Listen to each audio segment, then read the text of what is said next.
Sony wins. Flawless victory. Or do they?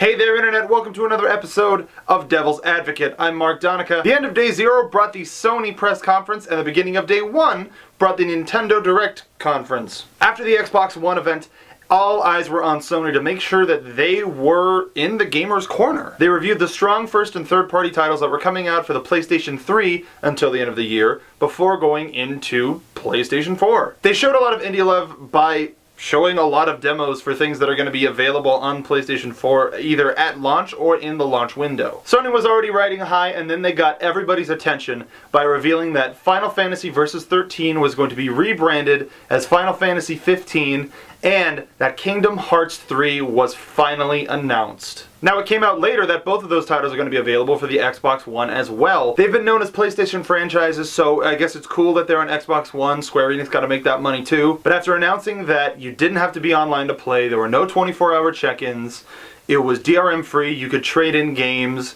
the price was $3.99, you couldn't find somebody who wanted to buy an Xbox One in that room. I say that figuratively, of course, but there's a video going around of the reaction of the price reveal for the Xbox One and the price reveal of the PlayStation 4, and it's night and day and unfortunately really funny. Before they announced the price, though, they had a lengthy Destiny demo, which made it look like Borderlands meets Halo, which I'm down for 100%. That was everything that happened in a nutshell. Let's play Devil's Advocate. Sony may have looked good on Monday night, but Jack Tretton came out and announced that Sony first-party titles are going to be available to be sold back as used games, and just like the Xbox One, the publishers were going to be in charge of determining whether or not they could be allowed to be sold back or bought. The live demos didn't show very well for the power of the system. You could say that it was the alpha build, but it could also be the system itself not being able to handle all of that data. They snuck in the fact that you're going to need PlayStation Plus to play online multiplayer now. They didn't make a big deal about it. They kind of wanted to swoop in and make it go under the radar, and I don't think that's very fair to the gaming public. The $399 price point doesn't include the camera that they say is really vital to a lot of gameplay. There's nothing shown that necessarily needed it, but the time will come where they're going to have a title that might need it. The cloud service that was implied to be available at launch isn't going to be available till 2014. Sony came out just about as underhanded as Xbox did. But they were not as plastic as the presenters at the Xbox One conference were. Jack Tretton may be a little monotone, but he knows how to speak to a crowd. I heard the PlayStation Plus multiplayer thing, and I didn't mind, because PlayStation Plus, before it became required for PlayStation 4, has always been something that has been pro-gamer. You get a better demo experience when it comes to a game. You get free games every month. PlayStation Plus is going to be giving the free games to Vita now. Sony has always been a proponent for supporting their systems until the bitter end. The PlayStation 3 is going to have a lot for people to play, and it's not entirely necessary to buy a PlayStation 4, but they made it so enticing. Seeing how much love they had for the indie developer makes it seem like Sony is the place to be for all future developers. They're very self-aware, and even when some possibly negative press came out, it didn't really matter because people were still sold by the show that they put on last night. And it looks like that's going to be my first console this fall. Oh, I didn't forget about Nintendo. I should have said my second console, because I have a Wii U.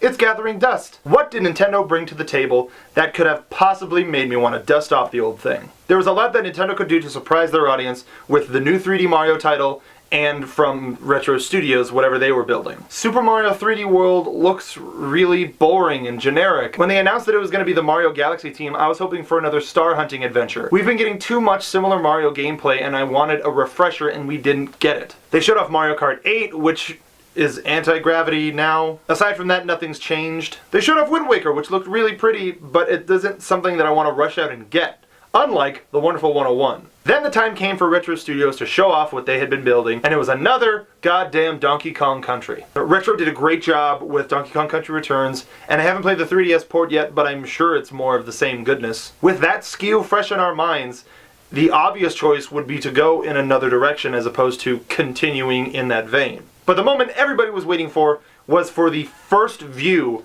of the 3DS and Wii U Smash Brother titles. The graphics for the 3DS version remind me of Super Street Fighter 4 for the 3DS, and I think that's kind of cool. 2 out of 3 were really requested by the fans. The Animal Crossing Villager, which I think could be a fun addition, and Mega Man fucking thank you, finally! But the big surprise that everybody is laughing at is the Wii Fit Trainer is gonna be a fighter in Smash Brothers, and I love this idea. But I'm gonna go into that more as I play Devil's Advocate. Now I know why Nintendo didn't want to have a real press conference, because the crowd would be chanting, same old shit, same old shit. They played it ridiculously safe by sticking to their guns too close. Overloading the market with familiarity isn't a good thing. It looks like Nintendo recycled a bunch of old levels for Super Mario 3D World. No, EA is really big. If I can't play FIFA, Madden, UFC, or NBA, why would I want to have a Wii U? Those are prime sports games that a wide market wants to play, especially children. Having so many Nintendo Directs in a row that announced this big data before E3 made this really tame. If they had held the new Legend of Zelda for the 3DS, the Wind Waker remake, and the Wonderful 101, and anything else that they had previously announced until this press conference, they probably would have gotten a lot better of a reaction.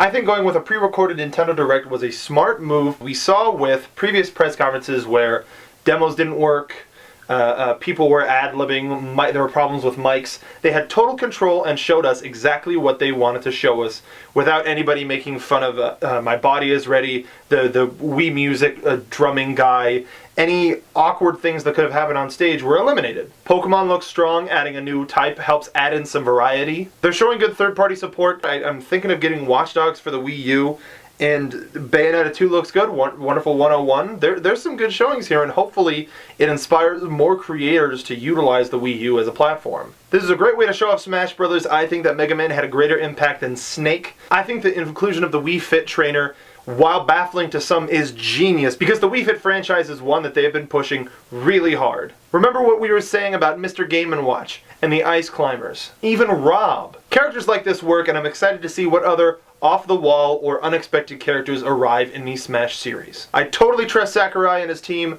The only downside to the announcement is that it's coming out sometime 2014, and now I have to check SmashBros.com every day like I did back in the day. If you're a fan of Sony and Nintendo, there was a lot to see today, and there's going to be even more to see later this week. If you go to Sony and Nintendo's respective YouTube pages, there's a lot of content. Thank you for watching this episode of Devil's Advocate. There's been a lot of news coming out of E3, and there's a lot of stuff that I want to talk about. Tomorrow, I'm going to be posting a podcast between me and my buddy Robbie. He works for a website called the Futon Alliance, which you should check out. But we're going to talk about the press conferences in a little bit more detail. And on Friday, I'm going to make a video about The Last of Us. There's going to be a butt-ton of fun, nerdy video game content coming. So stay tuned. Subscribe if you haven't. Tell your friends, because we're going to have a conversation, you and I, everybody, about the upcoming generation of video games and entertainment. And it's going to be great. Thank you for watching. I'm Mark Donica. I'll see you in hell.